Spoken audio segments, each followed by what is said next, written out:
ನಮಸ್ತೆ, ನಾನು ಡಾಕ್ಟರ್ ಧನ್ಯಶ್ರೀ, ನಿಸರ್ಗ ಹಾಸ್ಪಿಟಲ್, ಜಯನಗರ, ಬೆಂಗಳೂರು. ಇತ್ತೀಚೆಗೆ ಮಲಬದ್ಧತೆ, ಹೊಟ್ಟೆ ಉಬ್ರ, ಅಸಿಡಿಟಿ, ಹಾಗೇನೆ ಲೋ ಇಮ್ಯುನಿಟಿ ಇರ್ಬೋದು, ವೆಯ್ಟ್ ಗೇನ್ ಆಗೋದು, ಇಂಥ ಸಮಸ್ಯೆಗಳು ಕಾಮನ್ ಆಗಿ ಕಾಣ್ತಾ ಇದೆ. ಸೊ ಇದೆಲ್ಲ ಕಾಮನ್ ಅಂತಾನೆ ನಿಮ್ಗೆ ಅನ್ಸ್ಬೋದು, ಆದ್ರೆ ಇದಕ್ಕೆಲ್ಲ ಒಂದು ಹಿಡನ್ ರೀಸನ್ ಇರುತ್ತೆ.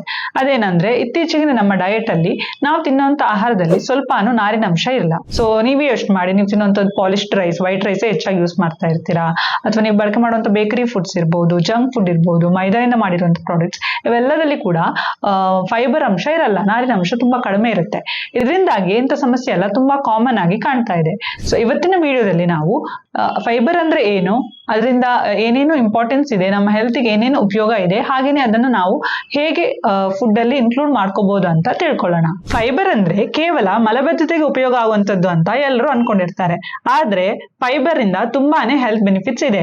ಇದರಿಂದಾಗಿನೇ ನಮ್ಮ ಬಾಡಿಯಲ್ಲಿ ಬ್ಲಡ್ ಶುಗರ್ ಅನ್ನ ನಾವು ಕಂಟ್ರೋಲ್ ಮಾಡ್ಕೋಬಹುದು, ಕೊಲೆಸ್ಟ್ರಾಲ್ ಲೆವೆಲ್ ನ ಕಡಿಮೆ ಮಾಡ್ಕೋಬಹುದು, ಹಾಗೇನೆ ನಮ್ಮ ಹಾರ್ಮೋನ್ ಲೆವೆಲ್ಸ್ ಬ್ಯಾಲೆನ್ಸ್ ಆಗಿರ್ಬೇಕಂದ್ರೆ, ಇಮ್ಯುನಿಟಿ ಚೆನ್ನಾಗಿರ್ಬೇಕು ಅಂತಂದ್ರೆ, ಅಥವಾ ನಮ್ಮ ವೆಯ್ಟ್ ಬ್ಯಾಲೆನ್ಸ್ಡ್ ಆಗಿರ್ಬೇಕು ಅಂತಂದ್ರೆ, ಇದೆಲ್ಲದಕ್ಕೆ ಕೂಡ ನಮಗೆ ನಾರಿನಂಶ ಫೈಬರ್ ನ ಅಗತ್ಯ ಇರುತ್ತೆ. ಸೊ ಮೊದಲಿಗೆ ಫೈಬರ್ ಅಂದ್ರೆ ಏನು ಅಂತ ತಿಳ್ಕೊಳ್ಳೋಣ. ಸೊ ಫೈಬರ್ ಅಂದ್ರೆ ಇದು ಬರೀ ನಿಮ್ಗೆ ಪ್ಲಾಂಟ್ಸ್ ಅಲ್ಲಿ ಸಿಗುವಂತದ್ದು, ಯಾವುದೇ ಎನಿಮಲ್ ಸೋರ್ಸ್ ಅಲ್ಲಿ ಸಿಗಲ್ಲ. ಸೊ ಇದು ಒಂದು ಪ್ಲಾಂಟ್ ಅಲ್ಲಿ ಇರುವಂತಹ ಇಂಡೈಜೆಸ್ಟಿಬಲ್ ಕಾರ್ಬೋಹೈಡ್ರೇಟ್ ಅಂತ ಹೇಳ್ಬೋದು. ಅಂದ್ರೆ ಇದು ಡೈಜೆಸ್ಟ್ ಆಗಲ್ಲ ನಮ್ಮ ಬಾಡಿಯಲ್ಲಿ. ಸೊ ಇದು ಒಂದು ಟೈಪ್ ಆಫ್ ಕಾರ್ಬೋಹೈಡ್ರೇಟ್. ಸೊ ಈ ಫೈಬರ್ ಅಲ್ಲಿ 2 ಟೈಪ್ಸ್ ಇದೆ. ಒಂದು ಸಾಲ್ಯುಬಲ್ ಫೈಬರ್, ಇನ್ನೊಂದು ಇನ್ಸಾಲ್ಯುಬಲ್ ಫೈಬರ್ ಅಂತ. ಸೊ ಸಾಲ್ಯುಬಲ್ ಫೈಬರ್ ಅಂದ್ರೆ ಈ ನಾರಿನಂಶ ಏನಾಗುತ್ತೆ ಅಂದ್ರೆ ನಮ್ಮ ಬಾಡಿ ಒಳಗೆ ಹೋದ್ಮೇಲೆ ಇದು ನೀರನ್ನ ಅಬ್ಸಾರ್ಬ್ ಮಾಡಿ ಜೆಲ್ ತರ ಆಗುತ್ತೆ. ಸೊ ಇದರಿಂದಾಗಿ ನಮ್ಮ ಬಾಡಿಯಲ್ಲಿ ಕೊಲೆಸ್ಟ್ರಾಲ್ ಲೆವೆಲ್ ನ ಕಂಟ್ರೋಲ್ ಮಾಡಕ್ಕೆ, ಶುಗರ್ ಲೆವೆಲ್ಗೆ ಕಂಟ್ರೋಲ್ ಮಾಡಕ್ಕೆ, ಇದೆಲ್ಲದಕ್ಕೆ ಕೂಡ ಈ ಸಾಲ್ಯುಬಲ್ ಫೈಬರ್ ತುಂಬಾನೇ ಒಳ್ಳೇದು. ಹಾಗೇನೆ ಇನ್ಸಾಲ್ಯುಬಲ್ ಫೈಬರ್ ಅಂದ್ರೆ ನಮ್ಮ ಬಾಡಿಯಲ್ಲಿ ಸ್ವಲ್ಪಾನು ಡೈಜೆಸ್ಟ್ ಆಗಲ್ಲ, ಅದು ಒಂದು ಸ್ಪಾಂಜ್ ತರ ಇರುತ್ತೆ. ಈಗ ಸ್ಪಾಂಜ್ಗೆ ನೀರ್ ಹಾಕಿದ್ರೆ ಅದು ಹೇಗೆ ಹೇಳ್ಕೊಂಡು ಊದುತ್ತೋ, ಅದೇ ತರನೇ ಈ ಇನ್ಸಾಲ್ಯುಬಲ್ ಫೈಬರ್ ನಮ್ಮ ಬಾಡಿಯಲ್ಲಿ ನೀರನ್ನ ಅಬ್ಸಾರ್ಬ್ ಮಾಡಿ ಸ್ಪಾಂಜ್ ತರ ಇರುತ್ತೆ. ಸೊ ಇದು ನಮ್ಮ ಸ್ಟೂಲಿಗೆ ಬಲ್ಕ್ ಮಾಡುತ್ತೆ. ಅಂದ್ರೆ ನಿಮ್ಗೆ ಯಾರಿಗೆಲ್ಲ ಮಲಬದ್ಧತೆ ಸಮಸ್ಯೆ ಇದೆ, ಕಾನ್ಸ್ಟಿಪೇಷನ್ ಇದೆ, ಅಂತವರಿಗೆಲ್ಲ ಹೊಟ್ಟೆ ಕ್ಲೀನ್ ಮಾಡಕ್ಕೆ ಇನ್ಸಾಲ್ಯುಬಲ್ ಫೈಬರ್ಸ್ ತುಂಬಾನೇ ಒಳ್ಳೇದು. ಸೊ ದಿನಕ್ಕೆ ನಮಗೆ ಎಷ್ಟು ಫೈಬರ್ ಬೇಕು, RDA ಅಂದ್ರೆ ರಿಕಮೆಂಡೆಡ್ ಡಯಟರಿ ಅಲವೆನ್ಸ್ ಅಂತ ಹೇಳ್ತೀವಿ. ದಿನಕ್ಕೆ ನಮಗೆ ಎಷ್ಟು ಫೈಬರ್ ಬೇಕು ಅಂತ ನೋಡೋದಾದ್ರೆ ಎವರೇಜ್ ಆಗಿ around 30 to 38 grams of fibre, ನಾರಿನಂಶ ನಮ್ಮ ಆಹಾರದಲ್ಲಿ ನಮಗೆ ಡೈಲಿ ಸಿಗ್ಬೇಕು.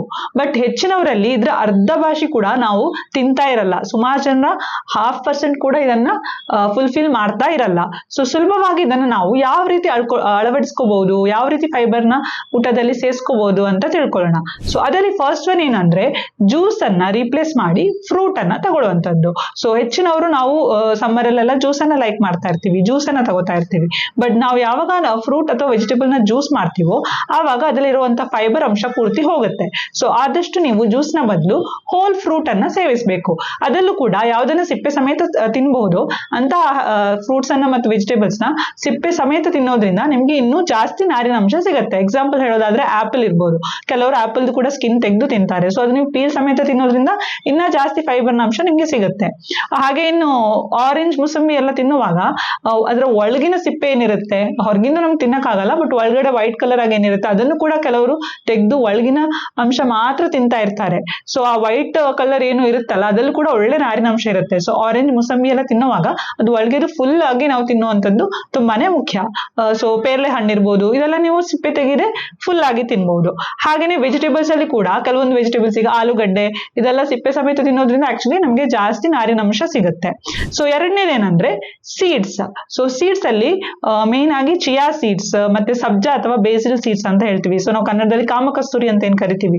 ಸೊ ಈ ಬೀಜಗಳೆಲ್ಲ ನೀರಿಗೆ ಹಾಕಿ ಒಂದು 10 ನಿಮಿಷ ಇಟ್ರೆ ಅದು ನೀರನ್ನು ಎಳ್ಕೊಂಡು ಊದ್ಕೊಳ್ಳುತ್ತೆ. ಸೊ ಇದರಲ್ಲಿ ಒಳ್ಳೆ ನಾರಿನಂಶ ಇರುತ್ತೆ. ಸೊ ಈಸಿಯಾಗಿ ನಾವು ನಮ್ಮ ಡಯಟ್ಗೆ ಫೈಬರ್ ನ ಇನ್ಕ್ಲೂಡ್ ಮಾಡ್ಕೋಬಹುದು. So daily 1 or 2 spoon of chia seed ಅಥವಾ ಸಬ್ಜಾ ಸೀಡ್ಸ್ ಯಾವ್ದಿದೆ ಅದನ್ನ ನೀರಲ್ಲಿ ನೆನೆಸ್ಬಿಟ್ಟು ನಾವು ದಿನನಿತ್ಯ ಸೇವಿಸ್ತಾ ಬರ್ಬಹುದು.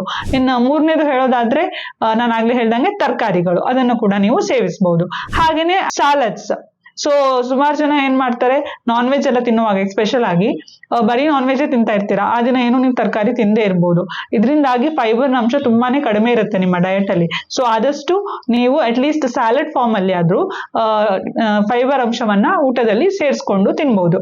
ಸೊ ನೀವು ತರಕಾರಿನ ರಾ ತಗೊಂಡ್ರು ಕುಕ್ ಮಾಡಿ ತಗೊಂಡ್ರು, ಎರಡರಲ್ಲೂ ಕೂಡ ನಿಮಗೆ ಒಳ್ಳೆ ನಾರಿನಾಂಶ ಸಿಗುತ್ತೆ. ಸೊ ಕುಕ್ ಮಾಡಿ ತಗೊಂಡ್ರೆ ಇನ್ನೂ ಆಕ್ಚುಲಿ ಡೈಜೆಷನ್ಗೆಲ್ಲ ತುಂಬಾ ಒಳ್ಳೇದು ರಾಕ್ಕಿಂತಾನು. ಸೊ ಯಾರಿಗೆಲ್ಲ ಗ್ಯಾಸ್ಟ್ರಿಕ್ ಎಸಿಡಿಟಿ ಸಮಸ್ಯೆ ಎಲ್ಲ ಇದೆ ಅವರಿಗೆ ರಾ ವೆಜಿಟೇಬಲ್ಸ್ ಅಷ್ಟೊಂದು ಸೂಟ್ ಕೂಡ ಆಗದೆ ಇರ್ಬೋದು, ಅಂತವರೆಲ್ಲ ಬೇಯಿಸಿರುವಂತಹ ಪಲ್ಯಗಳನ್ನೇ ಸೇವಿಸೋದು ತುಂಬಾ ಒಳ್ಳೇದು. ಹಾಗೇನೆ ಹೋಲ್ ಗ್ರೇನ್ಸ್ ಅನ್ನ ಕೂಡ ನಾವು ಸೇವಿಸಬಹುದು. ಸೊ ನೀವು ತಗೊಳ್ಳುವಂತ ವೈಟ್ ರೈಸ್ ಅಥವಾ ಪಾಲಿಶ್ ರೈಸ್ ಬದಲು ನೀವು ಅದನ್ನ ಬ್ರೌನ್ ರೈಸ್ ಅಥವಾ ರೆಡ್ ರೈಸ್ ಇಂದ ರೀಪ್ಲೇಸ್ ಮಾಡಿ, ಅದರಲ್ಲಿ ಜಾಸ್ತಿ ನಾರಿನಾಂಶ ಇರುತ್ತೆ. ಹಾಗೇನೆ ನೀವು ತಿನ್ನುವಂತ ಓಟ್ಸ್ ಇರ್ಬೋದು, ಮಿಲ್ಲೆಟ್ಸ್ ಇರ್ಬೋದು, ರಾಗಿ, ಬಾಜ್ರಾ ಅಥವಾ ಜೋಳ, ಇಂಥವುಗಳಲ್ಲೆಲ್ಲ ಒಳ್ಳೆಯ ನಾರಿನಾಂಶ ಇರುತ್ತೆ. ಹಾಗೇನೆ ಕಾಳುಗಳಿರ್ಬೋದು, ಹೆಸರು ಕಾಳು ಇರ್ಬೋದು, ಮೊಳಕೆ ಕಟ್ಟಿದ ಕಾಳುಗಳು, ರಾಜ್ಮಾ ಇರ್ಬೋದು, ಸೊ ಇಂಥವುಗಳಲ್ಲಿ ಕೂಡ ನಿಮ್ಗೆ ಒಳ್ಳೆ ನಾರಿನಾಂಶ ಸಿಗುತ್ತೆ. ಸೊ ಇದರಿಂದ ಕೂಡ ನಾವು ನಾರಿನಾಂಶನ ಡೈಲಿ ಇನ್ಕ್ಲೂಡ್ ಮಾಡ್ಕೋಬಹುದು. ಹಾಗಾದ್ರೆ ಈ ಫೈಬರ್ಸ್ ಇಂದ ಏನೇನು ಹೆಲ್ತ್ ಬೆನಿಫಿಟ್ಸ್ ಇದೆ ಅಂತ ತಿಳ್ಕೊಳ್ಳೋಣ. ಸೊ ಅದರಲ್ಲಿ ಫಸ್ಟ್ ಒನ್ ಏನಂದ್ರೆ ನಮ್ಮ ಗಟ್ ಹೆಲ್ತ್ ಅನ್ನ ಇಂಪ್ರೂವ್ ಮಾಡುತ್ತೆ. ಸೊ ನಮ್ಮ ಗಟ್ ಹೆಲ್ತ್ ಅಂದ್ರೆ ನಿಮ್ಗೆ ಎಲ್ಲರಿಗೂ ಗೊತ್ತಿರುತ್ತೆ, ನಮ್ಮ ಇಂಟೆಸ್ಟೈನ್ ಅಲ್ಲಿ, ನಮ್ಮ ಬಾಡಿಯಲ್ಲಿ ಟ್ರಿಲಿಯನ್ಸ್ ಆಫ್ ಬ್ಯಾಕ್ಟೀರಿಯಾಗಳಿರುತ್ತೆ. ಸೊ ಈ ಒಳ್ಳೆ ಬ್ಯಾಕ್ಟೀರಿಯಾಗಳಿಗೆ ಆಹಾರ ಏನು ಅಂದ್ರೆ ಫೈಬರ್, ನಾರಿನಾಂಶ. ಅದರಲ್ಲೂ ಹೆಚ್ಚಾಗಿ ಸಾಲ್ಯುಬಲ್ ಫೈಬರ್ ಏನಿದೆ ಅದು ಈ ಬ್ಯಾಕ್ಟೀರಿಯಾಗಳಿಗೆ ಆಹಾರ ಆಗಿರುತ್ತೆ. ಒಳ್ಳೆ ಬ್ಯಾಕ್ಟೀರಿಯಾ ಮಲ್ಟಿಪ್ಲೈ ಆಗಿ ಜಾಸ್ತಿ ಆಗ್ಬೇಕು ಅಂದ್ರೆ ಅದಕ್ಕೆ ಬೇಕಾಗಿರುವಂತಹ ಸಾಲ್ಯುಬಲ್ ಫೈಬರ್ ಇರುವಂತಹ ಆಹಾರನ ನಾವು ಸೇವಿಸಬೇಕಾಗುತ್ತೆ. ಸೊ ಈ ಬ್ಯಾಕ್ಟೀರಿಯಾಗಳು ಏನ್ ಮಾಡುತ್ತೆ, ಅದಕ್ಕೆ ಇಷ್ಟವಾದಂತಹ ಈ ನಾರಿನಾಂಶಗಳು ಸಿಕ್ಕಿದಾಗ ಅದನ್ನ ಸೇವಿಸಿ ಅದು ಫರ್ಮೆಂಟ್ ಆಗ್ಬಿಟ್ಟು ಶಾರ್ಟ್ ಚೈನ್ ಫ್ಯಾಟಿ ಆಸಿಡ್ಸ್ ನ ಪ್ರೊಡ್ಯೂಸ್ ಮಾಡುತ್ತೆ. ಬ್ಯೂಟರೇಟ್ ನಂತಹ ಶಾರ್ಟ್ ಚೈನ್ ಫ್ಯಾಟಿ ಆಸಿಡ್ಸ್ ನಮ್ಮ ಗಟ್ ಅಲ್ಲಿ ಪ್ರೊಡ್ಯೂಸ್ ಆಗುತ್ತೆ. ಇದು ನಮ್ಮ ಗಟ್ಟಲ್ಲಿರುವಂತಹ ಇನ್ಫ್ಲಮೇಷನ್ ಅನ್ನ ಕಡಿಮೆ ಮಾಡುತ್ತೆ. ಹಾಗೇನೆ ಗಟ್ ಲೈನಿಂಗ್ ಅನ್ನ ಸ್ಟ್ರಾಂಗ್ ಮಾಡುತ್ತೆ. ಯಾರಿಗೆಲ್ಲ ಲೀಕಿ ಗಟ್ ಸಿಂಡ್ರೋಮ್ ಅಂತ ಏನ್ ಹೇಳ್ತೀವಿ, ಗಟ್ಟಲ್ಲಿ ಲೀಕೇಜ್ ಇರುತ್ತೆ, ಅಂತವರಿಗೆ ಕೂಡ ಇದು ತುಂಬಾನೇ ಒಳ್ಳೆಯದು. ಸೊ ನಮ್ಮ ಗಟ್ ಹೆಲ್ತ್ ಇಂಪ್ರೂವ್ ಆಯ್ತು ಅಂದ್ರೆ ಅದ್ರ ರಿಲೇಟ್ ಆಗಿ ಬರುವಂತಹ ಇಶ್ಯೂಸ್ ಕೂಡ ಕಡಿಮೆ ಆಗ್ತಾ ಬರುತ್ತೆ. ಹಾಗೆ ಎರಡನೇ ಬೆನಿಫಿಟ್ ಏನು ಅಂದ್ರೆ ಕಾನ್ಸ್ಟಿಪೇಷನ್ ರಿಲೀಫ್. ಸೊ ಇದೆಲ್ಲರಿಗೂ ಗೊತ್ತಿರುವಂತದ್ದೇ ಮಲಬದ್ಧತೆ. ಸೊ ಯಾರಿಗೆಲ್ಲ ಮಲಬದ್ಧತೆ ಇದೆ, ಪೈಲ್ ಸಮಸ್ಯೆ ಇದೆ, ಮೋಷನ್ ತುಂಬಾ ಗಟ್ಟಿ ಆಗುತ್ತೆ, ಅಂತವರು ಆಹಾರದಲ್ಲಿ ಆದಷ್ಟು ನಾರಿನಾಂಶವನ್ನ ಹೆಚ್ಚಿಗೆ ಉಪಯೋಗ ಮಾಡ್ಬೇಕು. ಅದರಲ್ಲಿ ಕೂಡ ಇನ್ಸಾಲ್ಯುಬಲ್ ಫೈಬರ್ ಅಂದ್ರೆ ನಾನು ಆಗ್ಲೇ ಹೇಳಿದಂಗೆ ಸ್ಪಾಂಜ್ ತರ ಇದು ವರ್ಕ್ ಮಾಡುತ್ತೆ. ಇದು ನಮ್ಮ ಮೋಷನ್ಗೆ ಬಲ್ಕ್ ಅನ್ನ ಆಡ್ ಮಾಡುತ್ತೆ, ಹೊಟ್ಟೆನ ಕ್ಲೀನ್ ಮಾಡಕ್ಕೆ ಇದು ತುಂಬಾನೇ ಹೆಲ್ಪ್ ಮಾಡುತ್ತೆ. ಸೊ ಇದನ್ನ ಇನ್ಕ್ಲೂಡ್ ಮಾಡೋದ್ರಿಂದ ಮಲಬದ್ಧತೆಯಿಂದ ಕೂಡ ನೀವು ಹೊರಗೆ ಬರ್ಬೋದು. ಮೂರನೇದು ಏನಂದ್ರೆ ವೆಯ್ಟ್ ಲಾಸ್ಗೆ ಇದು ಹೆಲ್ಪ್ ಮಾಡುತ್ತೆ. ಸೊ ಹೇಗೆ ಹೆಲ್ಪ್ ಮಾಡುತ್ತೆ? ಸೊ ಫೈಬರ್ ಅಂದ್ರೆ ನಾರಿನಾಂಶ ಜಾಸ್ತಿ ಇರುವಂತ ಆಹಾರ ನಾವು ಹೆಚ್ಚು ಹೊತ್ತು ಬಾಯಲ್ಲಿ ಚೀವ್ ಮಾಡ್ಬೇಕಾಗತ್ತೆ. ಹಾಗೇನೆ ಇದು ನಮ್ಮ ಹೊಟ್ಟೆಯನ್ನ ತುಂಬಾ ಹೊತ್ತು ಫುಲ್ ಆಗಿ ಇಟ್ಕೊಳ್ಳುತ್ತೆ. ಸೊ ಫಸ್ಟ್ ನಾವು ಊಟ ಮಾಡುವಾಗ ಸಲಾಡ್ಸ್ ಅಥವಾ ಪಲ್ಯಗಳು ಈ ತರದ್ದು ಜಾಸ್ತಿ ಸೇವನೆ ಮಾಡಿದಾಗ ನಮ್ಗೆ ನೆಕ್ಸ್ಟ್ ತಿನ್ನುವಂತಹ ಕಾರ್ಬೋಹೈಡ್ರೇಟ್ ಏನಿದೆ ಅದು ಸ್ವಲ್ಪನೇ ತಿಂದ್ರೆ ಸಾಕಾಗುತ್ತೆ, ನಮ್ಮ ಹೊಟ್ಟೆಯನ್ನ ಬೇಗ ಇದು ತುಂಬಿಸುತ್ತೆ. ಹಾಗಾಗಿ ಓವರ್ ಈಟಿಂಗ್ ಅನ್ನ ಕೂಡ ಇದು ಕಡಿಮೆ ಮಾಡಕ್ಕೆ ಹೆಲ್ಪ್ ಮಾಡುತ್ತೆ. ಹಾಗೇನೆ ಇದು ಗ್ಯಾಸ್ಟ್ರಿಕ್ ಎಂಟಿಂಗ್ ಅನ್ನ ಕೂಡ ಸ್ಲೋ ಮಾಡುತ್ತೆ. ಅಂದ್ರೆ ಹೊಟ್ಟೆಯಿಂದ ಆಹಾರ ಖಾಲಿಯಾಗುವಂತ ಪ್ರೊಸೆಸ್ ಏನಿದೆ ಅದು ಕೂಡ ಸ್ಲೋ ಡೌನ್ ಮಾಡುತ್ತೆ. ಹಾಗಾಗಿ ಹೆಚ್ಚು ಸಮಯ ತನಕ ನೀವು ಫುಲ್ ಇರ್ತೀರಾ. ಹಾಗೆ ಓವರ್ ಈಟಿಂಗ್ ನ ಇದರಿಂದಾಗಿ ಪ್ರಿವೆಂಟ್ ಮಾಡ್ಕೋಬಹುದು. ಹಾಗಾಗಿ ನಿಮ್ಮ ವೆಯ್ಟ್ ಲಾಸ್ಗೆ ಕೂಡ ಇದು ಹೆಲ್ಪ್ ಮಾಡುತ್ತೆ. ನಾಲ್ಕನೇದು ಏನಂದ್ರೆ ಶುಗರ್ ಕಂಟ್ರೋಲ್. ಸೊ ಈ ನಾರಿನಾಂಶ ಇರುವಂತ ಆಹಾರ ಸೇವಿಸಿದಾಗ ಇದು ನಮ್ಮ ಹೊಟ್ಟೆಯಲ್ಲಿ ಗ್ಲೂಕೋಸ್ ಅಬ್ಸಾರ್ಪ್ಷನ್ ಅನ್ನ ಸ್ಲೋ ಡೌನ್ ಮಾಡುತ್ತೆ. ಇದರಿಂದಾಗಿ ಇನ್ಸುಲಿನ್ ಸ್ಪೈಕ್ ಅನ್ನ ಕೂಡ ಇದು ಕಡಿಮೆ ಮಾಡುತ್ತೆ. ಹಾಗಾಗಿ ಸಕ್ಕರೆ ಕಾಯಿಲೆ ಇರೋರು, PCOD PCOS ನಂತ ಸಮಸ್ಯೆ ಇರೋರು ಅಂತವರೆಲ್ಲ, ಅಥವಾ ವೆಯ್ಟ್ ಲಾಸ್ಗೆ ಟ್ರೈ ಮಾಡೋರು ಅಂತವರು ಈ ನಾರಿನಾಂಶ ಹೆಚ್ಚು ಇರುವಂತ ಆಹಾರ ಸೇವಿಸೋದ್ರಿಂದಾಗಿ ನಿಮ್ಮ ಶುಗರ್ ಸ್ಪೈಕ್ ಅನ್ನ ಕಡಿಮೆ ಮಾಡಕ್ಕೆ ಸಾಧ್ಯ. ಶುಗರ್ ಲೆವೆಲ್ಸ್ ಅನ್ನ ಕಂಟ್ರೋಲ್ ಮಾಡಕ್ಕೆ ಕೂಡ ಇದು ಹೆಲ್ಪ್ ಮಾಡುತ್ತೆ. ಇನ್ನು ಐದನೇದೇನಂದ್ರೆ ಕೊಲೆಸ್ಟ್ರಾಲ್ ಅನ್ನ ಕಂಟ್ರೋಲ್ ಮಾಡುವಂಥದ್ದು. ಸೊ ಈ ಮೇನ್ ಆಗಿ ಸಾಲ್ಯುಬಲ್ ಫೈಬರ್ ಇದಕ್ಕೆ ಹೆಲ್ಪ್ ಮಾಡುತ್ತೆ. ಸೊ ಈ ಸಾಲ್ಯುಬಲ್ ಫೈಬರ್ ನಮ್ಮ ಇಂಟೆಸ್ಟೈನ್ ಅಲ್ಲಿ ಹೋಗ್ಬಿಟ್ಟು ಕೊಲೆಸ್ಟ್ರಾಲ್ ಮತ್ತೆ ಬೈಲ್ ಆಸಿಡ್ಸ್ ಜೊತೆ ಬೈಂಡ್ ಆಗಿ ಇದನ್ನ ನಾವು ನಮ್ಮ ಹೊಟ್ಟೆಯಿಂದ ಹೊರಗೆ ಹಾಕಕ್ಕೆ ನೋಡುತ್ತೆ. ಇದರಿಂದಾಗಿ ಏನ್ ಮಾಡುತ್ತೆ, ನಮ್ಮ ಬಾಡಿ ಆಲ್ರೆಡಿ ನಮ್ಮ ಬಾಡಿಯಲ್ಲಿ ಇರುವಂತಹ ಕೊಲೆಸ್ಟ್ರಾಲ್ ಅನ್ನ ಯೂಸ್ ಮಾಡಿ ಬೈಲ್ ಆಸಿಡ್ಸ್ ನ ಪ್ರೊಡ್ಯೂಸ್ ಮಾಡಕ್ಕೆ ಹೊರಡುತ್ತೆ. ಸೊ ಹಾಗಾಗಿ ನಮ್ಮ ಬಾಡಿಯಲ್ಲಿ ಇರುವಂತಹ ಕೊಲೆಸ್ಟ್ರಾಲ್ ಅನ್ನ ಇದು ನಿಧಾನವಾಗಿ ಕಡಿಮೆ ಮಾಡ್ತಾ ಬರುತ್ತೆ. ಸೊ ಕೊಲೆಸ್ಟ್ರಾಲ್ ಯಾರಿಗೆಲ್ಲ ಜಾಸ್ತಿ ಇದೆ ಅಥವಾ ಜಾಸ್ತಿ ಆಗ್ಬಾರ್ದು ಅಂತಿದ್ದವರು ಕೂಡ ನಾರಿನಾಂಶ ಇರುವಂತಹ ಆಹಾರನ ಹೆಚ್ಚಿಗೆ ಸೇವಿಸೋದ್ರಿಂದ ಬೆನಿಫಿಟ್ ಆಗುತ್ತೆ. ಇನ್ನು ಆರನೇದೇನಂದ್ರೆ ನಮ್ಮ ಲಿವರ್ ಹೆಲ್ತ್. ಸೊ ಈಗ ಫ್ಯಾಟಿ ಲಿವರ್ ಅಂತೂ ತುಂಬಾನೇ ಕಾಮನ್ ಆಗ್ಬಿಟ್ಟಿದೆ. ಯಾರೇ ಸ್ಕ್ಯಾನ್ ಮಾಡಿದ್ರು ಅವ್ರಿಗೆ ಒಂದು ಫ್ಯಾಟಿ ಲಿವರ್ ಗ್ರೇಡ್ 1 ಗ್ರೇಡ್ 2 ಇದ್ದೇ ಇರುತ್ತೆ. ಸೊ ಈ ಫ್ಯಾಟಿ ಲಿವರ್ ಅಂದ್ರೆ ಏನು, ಲಿವರ್ ನ ಸುತ್ತ ಕೊಬ್ಬಿನ ಅಂಶ ಇರುವಂತದ್ದು. ಸೊ ಇದನ್ನ ಕಡಿಮೆ ಮಾಡಕ್ಕೆ ಕೂಡ ಈ ಫೈಬರ್ ಒಳ್ಳೇದು. ಅದರಲ್ಲಿ ಕೂಡ ವೆಜಿಟೇಬಲ್ಸ್ ತುಂಬಾನೇ ಬೆಸ್ಟ್ ಆಹಾರ ಅಂತ ಹೇಳ್ಬೋದು ಲಿವರ್ಗೆ. ಸೊ ಯಾರಿಗೆಲ್ಲ ಫ್ಯಾಟಿ ಲಿವರ್ ಇದೆ ಅವರು ಕೂಡ ಜಾಸ್ತಿ ಫೈಬರ್ ರಿಚ್ ಇರುವಂತಹ ಆಹಾರ ಸೇವಿಸೋದ್ರಿಂದ ನಿಮ್ಮ ಫ್ಯಾಟಿ ಲಿವರ್ ನ ಕಡಿಮೆ ಮಾಡ್ಕೊಳ್ಳಕ್ಕೆ ಸಾಧ್ಯ. ಇನ್ನು ಏಳನೇದೇನಂದ್ರೆ ಹಾರ್ಮೋನ್ ಬ್ಯಾಲೆನ್ಸ್. ಸೊ ಯಾರಿಗೆಲ್ಲ ಹಾರ್ಮೋನಲ್ ಇಂಬ್ಯಾಲೆನ್ಸ್ ಇದೆ ಅದರಲ್ಲೂ ಕೂಡ ಮಹಿಳೆಯರಲ್ಲಿ ಸೊ ಈ ಫೈಬರ್ ನ ಅಂಶ ತುಂಬಾನೇ ಒಳ್ಳೇದು. ಈ ಫೈಬರ್ ಏನ್ ಮಾಡುತ್ತೆ ಅಂದ್ರೆ ನಮ್ಮ ಬಾಡಿಯಲ್ಲಿ ಇರುವಂತಹ ಎಕ್ಸ್ಟ್ರಾ ಅಥವಾ ಹೆಚ್ಚಿಗೆ ಇರುವಂತಹ ಈಸ್ಟ್ರೋಜನ್ ಅನ್ನ ಮೋಷನ್ ಮೂಲಕ ಇದು ಬಾಡಿಯಿಂದ ಹೊರಗೆ ಹಾಕುತ್ತೆ. ಇದರಿಂದಾಗಿ ನಮ್ಮ ಬಾಡಿಯಲ್ಲಿ ಹಾರ್ಮೋನ್ ಅನ್ನ ಬ್ಯಾಲೆನ್ಸ್ ಮಾಡಿ ಇಟ್ಕೊಳ್ಳಕ್ಕೆ ಕೂಡ ಇದು ಸಹಾಯ ಮಾಡುತ್ತೆ.